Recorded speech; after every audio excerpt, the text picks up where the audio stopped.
a Israel. Esdras, o sacerdote, trouxe a lei perante a congregação, tanto de homens como de mulheres e de todos os que eram capazes de entender o que ouvia. Era o primeiro dia do 7º mês. E leu no livro diante da praça que está fronteira à porta das águas, desde a alva até ao meio-dia, perante homens e mulheres e os que podiam entender. E todo o povo tinha os ouvidos atentos ao livro da lei. Esdras, o escriba, estava no púlpito de madeira que fizeram para aquele fim. Esdras abriu o livro ao aviso de todo o povo, porque estava acima dele. Abrindo-o, todo o povo se pôs em pé. Esdras bendisse ao Senhor, o grande Deus, e todo o povo respondeu: Amém, amém. Levantando as mãos, inclinaram-se e adoraram o Senhor com o rosto em terra. E Jesua, Bani, Serebias, Jamim, Acube, Sabetai, Rodias, Macéias, Elita, Azarias, Josabade, Hanã, Pedaías e os levitas ensinavam o povo na lei, e o povo estava no seu lugar. Leram no livro na lei de Deus, claramente, dando explicações, de maneira que entendessem o que se lia. Neemias, que era o governador, e Esdras, sacerdote e escriba, e os levitas que ensinavam todo o povo lhe disseram: Este dia é consagrado ao Senhor vosso Deus, pelo que não pranteeis nem choreis, porque todo o povo chorava, ouvindo as palavras da lei.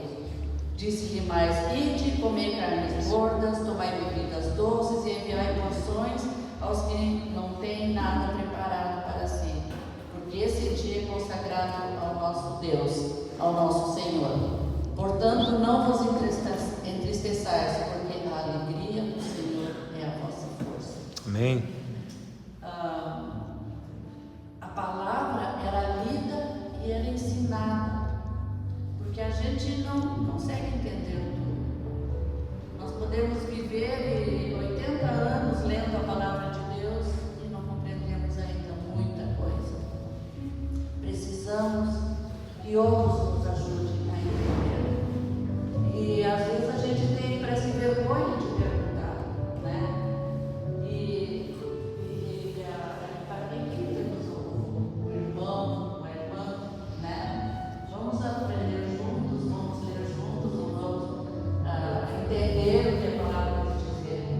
Porque uma palavra pode explicar também, ou dar uma referência para mim, uma situação, e para outro pode explicar ou dar referência para outra situação. Conforme a nossa vida, o que estamos passando, a palavra vem para nós. Então, um só versículo pode ajudar uma outra pessoa em várias situações, porque ela é completa, ela é perfeita, ela não precisa que dê complementações, né? E nada de eu acho, né? A palavra tem que ser a palavra mesmo, não aquilo que eu acho que é. Ela tem que ser dita na verdade, em espírito e em verdade, né? E essa palavra, como diz lá o Paulo, né? O Timóteo, né? Paulo a Timóteo, né? Que ela é fiel e digna de toda aceitação. E foi esta palavra, né, que nos deu a direção também do que fazer na nossa vida. Durante alguns anos, nós, quando víamos, nós já estávamos dentro de uma obra que Deus preparava para nós. Nós nunca buscamos alguma coisa. Nunca digo, não, agora eu vou fazer isso, agora eu quero fazer aquilo. E a gente estava ali no meio, e quando vê, a gente já estava fazendo, né? Mas chegou um ponto que nós tínhamos que sair do país daí, né? Aí é outra coisa. E foi a palavra que nos deu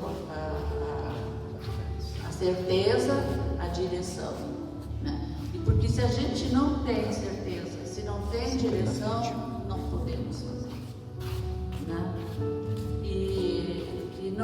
podemos também assim ter a nossa decisão e vou buscar uma palavra agora que combine com o que eu quero fazer. Não é isso. Eu lembro que lá em Porto Alegre nós fomos falar com os irmãos antes de nós viajarmos, um tempo antes, compartilhar com eles o que Deus tinha falado com a gente. E eles ficaram meio assim, eram uns irmãos meninos de muitos anos, e eles ficaram meio com o pé atrás. Eu acho que por causa da nossa idade, eles não falaram isso, mas deu a entender, né? E não deram assim uma força para nós. Eu saí de lá bem triste, muito triste mesmo, né? Mas eu tinha dentro de mim, o Oscar também tinha, né? Que a gente deveria ir. Eu cheguei em casa assim e digo, ai Senhor, comecei a orar, daí me veio no coração que nós temos que obedecer a Deus e não aos homens. Né? Digo, não Senhor, mas isso aí, quem sabe é eu que estou querendo ouvir isso, eu quero que tu me comprove isso. Aí eu fiz uma coisa, peguei minha Bíblia e abri assim, olhei em cima deste versículo, justamente este, porque é mais importante obedecer a Deus do que os homens. Ele primeiro me falou, depois me provou pela palavra. Foi porque eu abri assim de olho fechado, né? Então a palavra ela é tudo, né? Ela é tudo assim que nós temos. E essa disposição, sempre que eu li essa palavra aqui, eu imaginava assim uma multidão, sabe? E alguém só lendo a palavra, sem fazer pregação, só lendo e as pessoas se convertendo. Eu imaginava assim isso, sabe? E isso pode acontecer, porque a palavra, ela tem o poder, ela é o poder. O poder não é a nossa, o que nós falamos, o poder é a palavra, né? E assim então, nessa fidelidade de Deus, Ele nos levou e quer falar alguma coisa?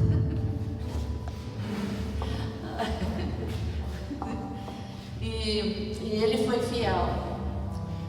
Primeiro por 2 anos lá em Angola e depois por 11 anos no Nepal. E eu vou ser bem franca com vocês aqui.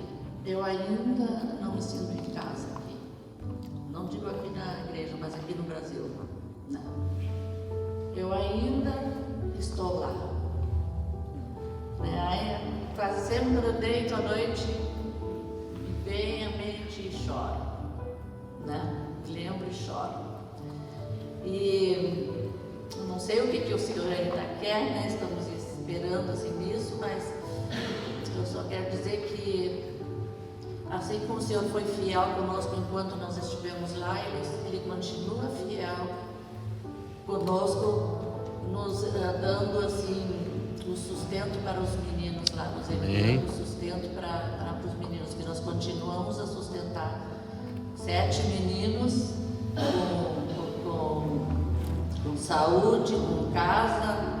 Nós alugamos um apartamento para eles lá, com casa, com saúde, com roupa, com estudo, com tudo assim. Nós somos ainda os pais deles, né? Então eu queria ter vocês como parceiros de oração para estar lembrando deles lá, né? Porque o estudo lá é muito diferente, é um estudo da base da decoração, eles decoram. Então, um dia antes do exame é um horror, assim, de ver aqueles meninos acordando, indo até tarde, acordando 4, 5 horas da manhã para decorar as coisas para o exame, né? E uma coisa que a gente ora, se vocês quiserem também ajudar, é que o Espírito Santo ensine eles a entenderem o que eles leem, entenderem o que eles estão escrevendo. Eles também copiam muito. Às vezes copiam quase meio livro em 2 ou 3 dias eles têm que copiar. É uma coisa de louco. E o estudo lá é bem apertado. Eles vão às 9 horas para a escola, voltam às 3h30, chegam em casa, eles comem uma coisa, daí tem um monte de tarefa. até de noite, às vezes levantam de cedo de manhã para continuar as tarefas. A vida deles é isso. Eles quase não têm tempo de ter uma diversão, uma coisa assim. E eles não reclamam. Eles fazem com alegria. E eles nunca rodaram desde que estão conosco. Nunca. Aliás, uma vez um rodou, mas foi de preguiçoso mesmo, porque é um dos mais inteligentes deles lá. Mas agora ele está bem. Quer falar? Não. E eles também, um deles já terminou a 10ª série, daí eles têm que fazer 2 anos em uma escola particular. E eles estão indo para a escola particular agora. E no próximo ano, 4 vão de uma vez só para 2 anos seguintes, que é o plus 2 que eles dizem, e depois disso vem a faculdade. E no início, eu vou passar o vídeo para vocês outro dia, que o nosso propósito, aliás, o propósito que Deus colocou no nosso coração é levar esses meninos até a faculdade. Até a faculdade para eles terem um emprego, um trabalho de referência, e aonde eles vão levar Deus para esse trabalho, onde vão fazer Deus conhecido. Né? Esse Deus é o propósito desde o início. E eles sabem que Deus chamou eles, que Deus escolheu eles, porque não fomos nós que escolhemos, e eles sabem que Deus tem um propósito para eles, e eles aceitaram. A gente até falou, olha, é isso, mas se vocês não querem, vocês são livres para dizer não, mas eles querem. Eles querem ser uns profissionais que vão ajudar o seu povo, que é um povo carente, né? A igreja evangélica está crescendo bastante lá no Nepal, mas é um ensinamento só mais assim básico de evangelismo. Poucos têm um conhecimento mais profundo, né? Porque muitos missionários, muitos estrangeiros que vão lá, eles ficam um pouco tempo com eles ali, as pessoas aceitam Jesus e depois eles voltam, né? Então, que a palavra realmente seja entendida por aquele povo também, que a China está querendo pegar aquela nação também, daí vai ser difícil. Já tem um pouco de perseguição lá, né? Dá para entender sem isto? Amém. Tá? Consegue? Então tá bom. Vamos desligar. Eu não sou muito fã.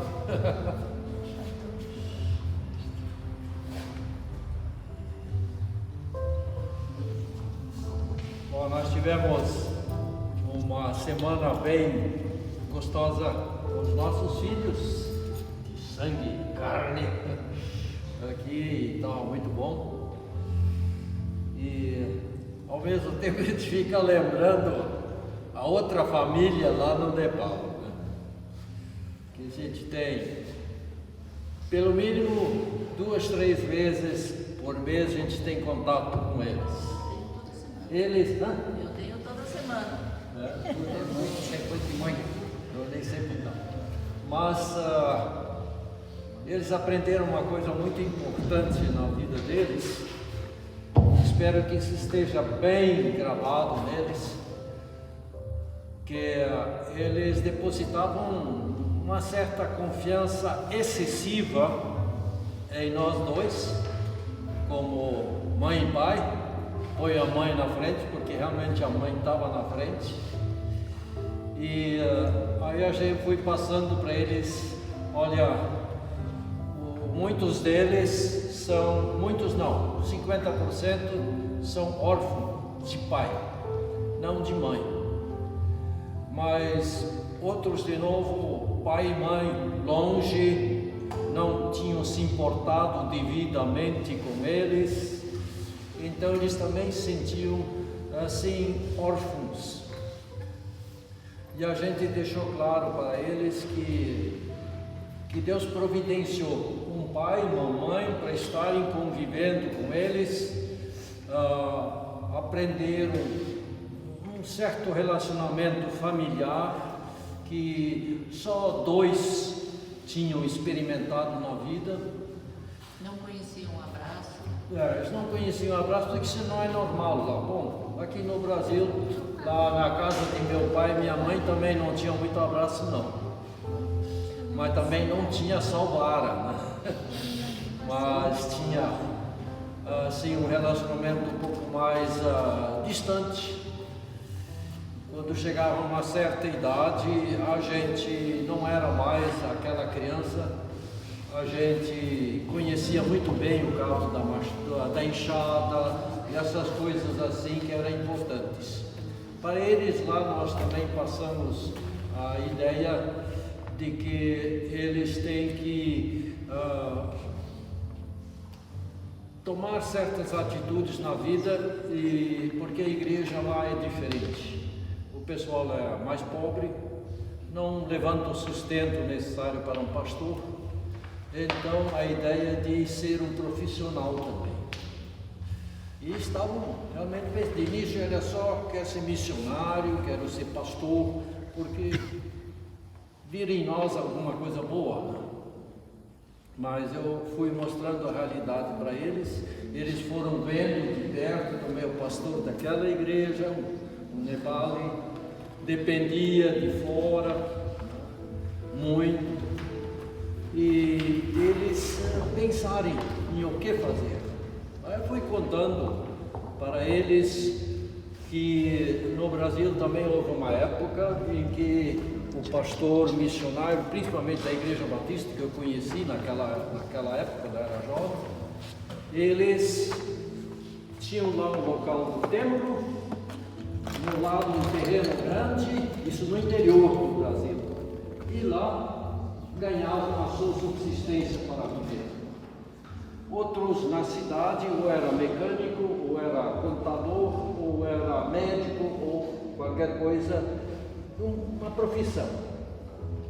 E eles devem pensar nisso, porque eles amam o Nepal.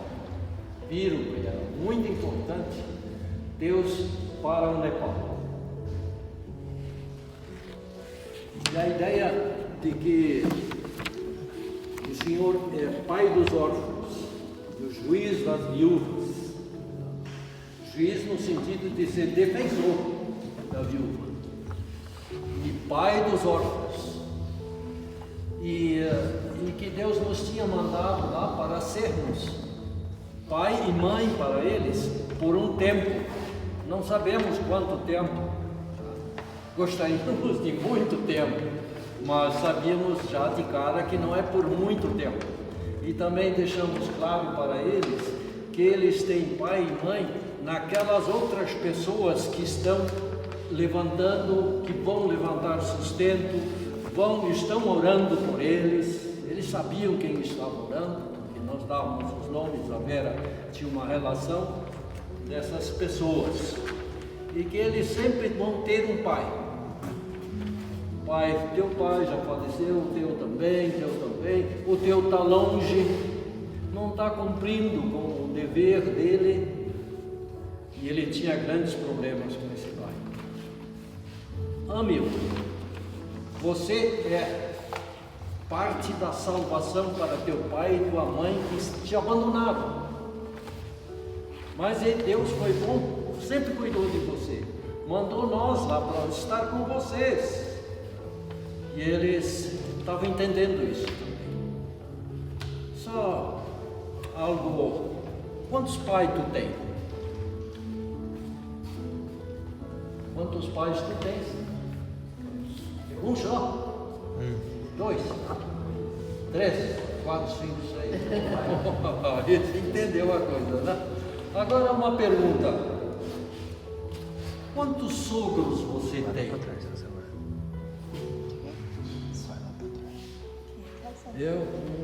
O pai dela faleceu, o meu pai também faleceu, mas ela ainda continua tendo um sogro.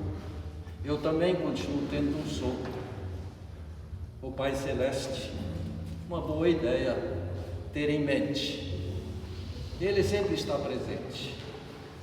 Isso é maravilhoso a gente saber que esse Pai Celeste é tudo para cada um de nós, tudo. Só não pode ser avô, porque Ele quer filhos. Ele jamais vai poder ser avô de alguém. E o Senhor Jesus jamais vai poder ser tio de alguém, porque Ele não tem sobrinhos, Ele tem discípulos e irmãos. E o Pai Celeste tem filhos, Ele quer filhos. Não deixa eu prometer, não adianta pensar que Deus é bom, porque no meio germânico, descendência germânica, muitas vezes, aquele velho lá em cima, aquele velhinho, barbudo, né? Assim que a turma às vezes olha para ele, então é um tipo vovozinho, né? Que tolera tudo, né? Não é pai. E ainda bem, eu sempre quis ser um avô parecido com o pai dos filhos, como o filho é pai das netas, dos netos. Até um dia a minha nora disse assim: Oscar, você não é pai delas, você é avô delas. Eu pensei, caramba, minha nora está me puxando a orelha, o que eu fiz demais?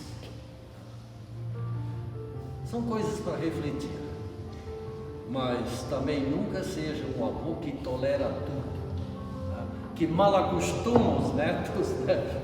Não é bom. Eu sempre tento entrar na filosofia do pai, né? Porque avô, pai, na mesma linha. Como é que o filho pensa? É assim.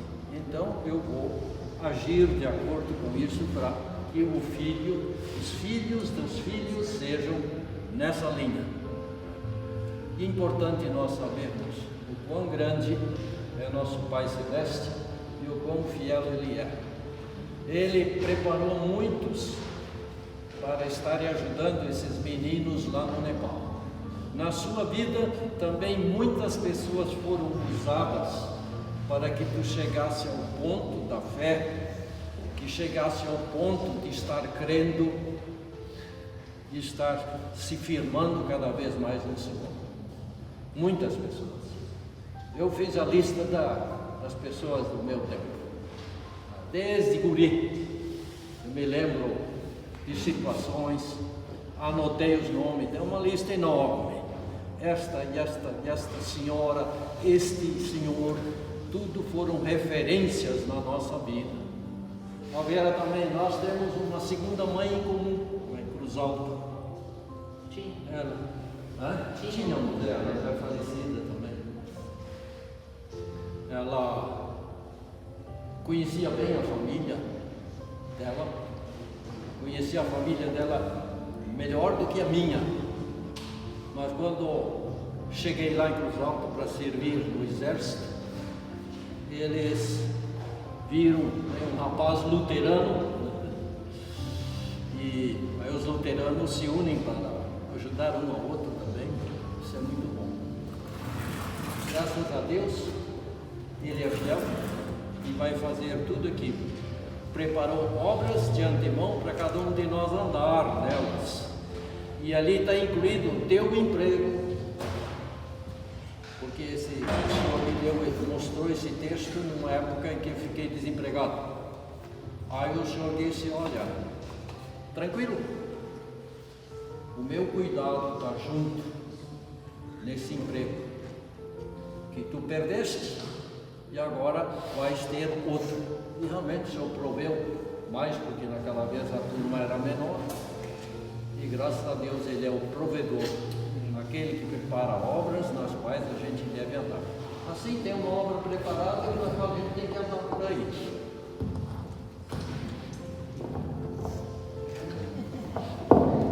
Obrigado.